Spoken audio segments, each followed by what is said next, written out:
Hey guys, good day! Samahan nyo nga ako sa araw ko na to. Dito nga ay tinanggal ko yung pantakip sa may motor ko at magpapainit nga ako ng makina ng motor ko dahil nga sasamahan nyo ako na magsundo kay Ma'am Casimir. Simple nga lang yung susuotin natin at magpapansa ko kasi nga hapon na at matik maraming huli sa kalsada. T-shirt din muna ako at hindi magja-jacket para dama ko rin yung hangin. Sobrang daming daldal kaya tara nang ha, alis na nga po ako. Fast forward na nga natin guys, malapit na nga ako dito sa school na pinasusunduan ko at dumaan ulit ako dito sa may shortcut para mas mapadali tayo. At ayun si Ma'am Cassandra, ang bigat ng mga bitbitin, puro kasi bukulit na chechekan dahil nag-exam yung mga estudyante niya. At dito nga ay isasakay na natin si Ma'am Cassandra at nang pag-uwi ko nga ay dito nga ay kumukuha naman ako ng sampay ko dahil nga gabi na rin. Kwento ko nga rin nung bata pa ako, pinapakuha na ako ng sampay ng nanay ko dahil gabi na kasi raw yung panty ko noon lalamukin. Ay sos, ang pante nila mo!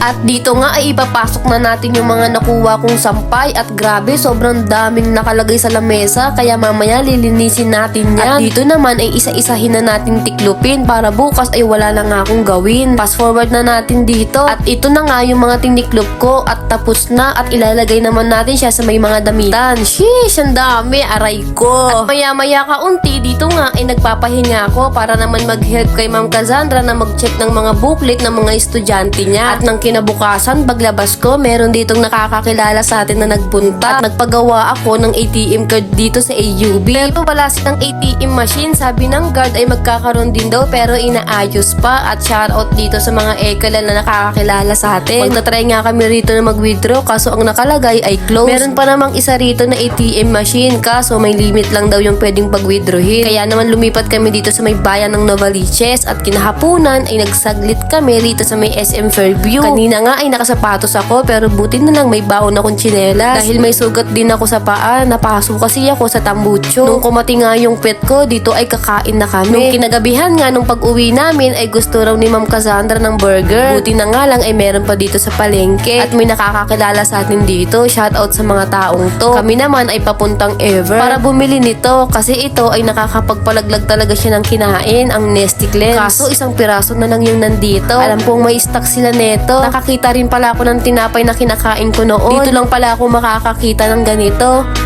Nagpa-assist kami guys kasi parang wala ng stock. Iniinom ko talaga yan guys kapag mabigat yung tiyan ko, bloated ako, kapag hindi ako natunaman sa kinain ko kasi parang nakakapagpalagdag siya ng pagkain. Pero magpupups ka. Siyempre nga, natungulaw nga eh. Saan mapupunta yun? Di dun din sa bowl. No choice tayo, nag-iisa na nga lang daw talaga siya. At buti na lang hinabol kami ng isang staff at meron pa nga raw sila ditong isang box at ayun na rin ang kinuha ko. Uwi na tayo guys at timplahin na natin para mainom ko na rin. Dito nga ay tinitimpla ko na nga siya at tinutulungan naman ako ni Ma'am.